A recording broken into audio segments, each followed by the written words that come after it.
ਚੜ੍ਹਦੀ ਉਮਰੇ ਨਾ ਆਪਣੀਆਂ ਬੜੀਆਂ ਯਾਰੀ ਦੋਸਤੀਆਂ ਬਣਦੀਆਂ ਤੇ ਦੁਸ਼ਮਣੀਆਂ ਵੀ ਬੜਿਆਂ ਨਾਲ ਪੈਂਦੀਆਂ।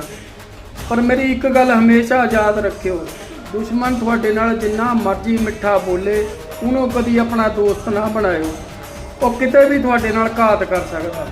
ਤੇ ਦੋਸਤ ਜਿੰਨਾ ਵੀ ਤੁਹਾਡੇ ਨਾਲ ਕੋੜਾ ਬੋਲਦਾ ਹੋਵੇ ਉਹਨੂੰ ਕਦੀ ਦੁਸ਼ਮਣ ਨਾ ਬਣਾਇਓ, ਕਿਉਂਕਿ ਉਹ ਤੁਹਾਡੀ ਰਗ ਰਗ ਤੋਂ ਵਾਕਿਫ ਹੁੰਦਾ।